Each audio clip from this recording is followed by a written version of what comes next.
and I don't need any bullshit, just keep your word with me. I'll do everything I can, man, and then some. Right. I'll deliver.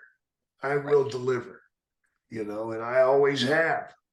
So for him not to deliver on that one, it was huge with me. It was bad enough that I got screwed over the Hogan thing. I couldn't wrestle Hogan because the crowd was split. Not my fault they don't like Hogan.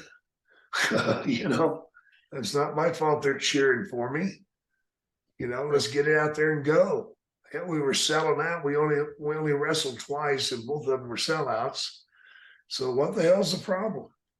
And this is in 91 when you were a heel, correct? Right. Right. It was before that, actually.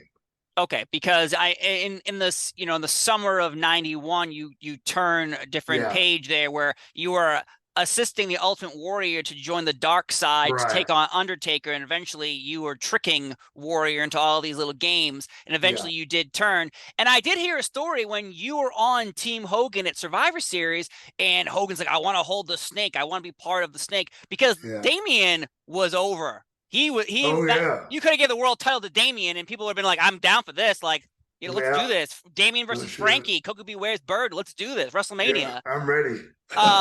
So the perspective of Hogan, I think, being jealous of you and the snake leads into a perspective of not giving you opportunities. And that's something in wrestling we always see, it feels like, where a wrestler is on the way up, but the wrestler who is up here is like, figuring out how to keep this person down because they don't want their spot taken. Is that the perspective you had with Hogan? No, I don't think so. This was actually in '88, I believe. Oh, even earlier. Yeah, before I turned babyface the first time. Okay. This was right after the Steamboat incident stuff.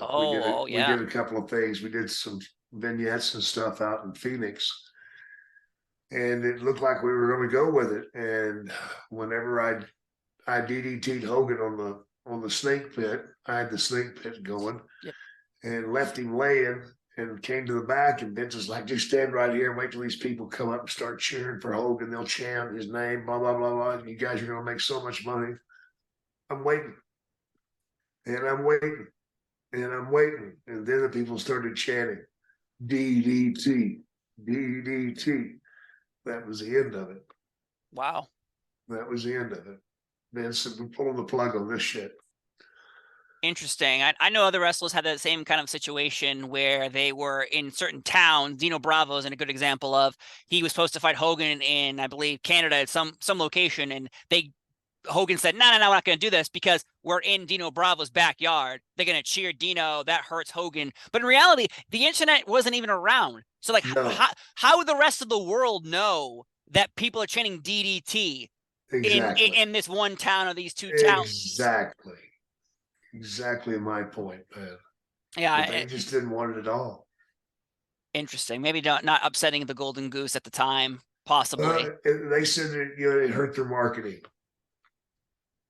Well, make more stuff on me then. Right. Who hurts whose marketing? The WWF?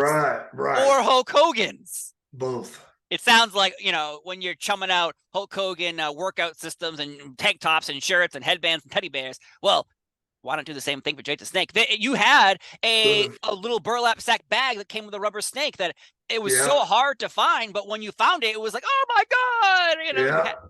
And I had that as a kid too. So there's many aspects around the situation that involves you and Hogan, because I always heard that Survivor Series story where he wanted to grab the snake and hold it with you, and there was some sort of like miscommunication of like, no, this is my gimmick, this is my snake. Well, definitely. You're not going to steal what I'm doing. I'm not going to let him hold the snake. Right.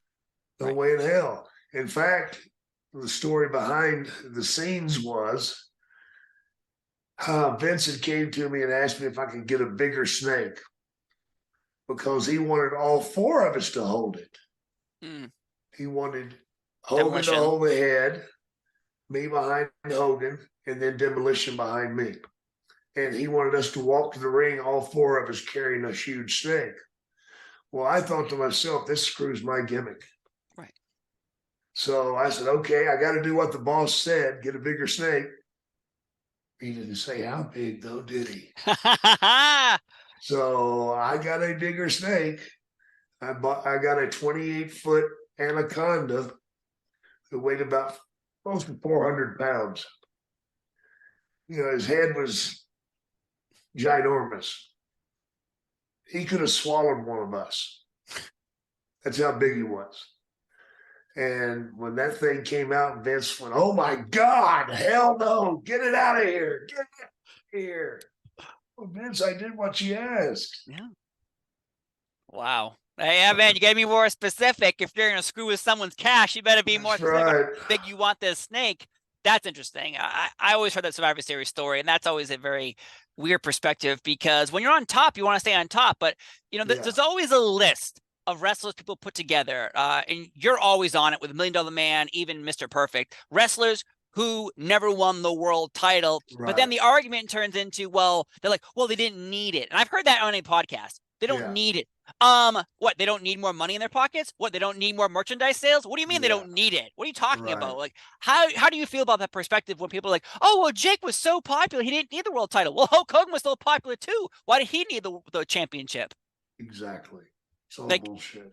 Thank you. I just want to clarify that you believe it also, that it is bullshit, because as a Jake the Snake fan and still a supporter of you still to this day, it's crazy to think would be like, well, they didn't need the belt. Yeah. Okay. I'm not a chump. Right. I'm not a chump, man. I know what I'm doing out there.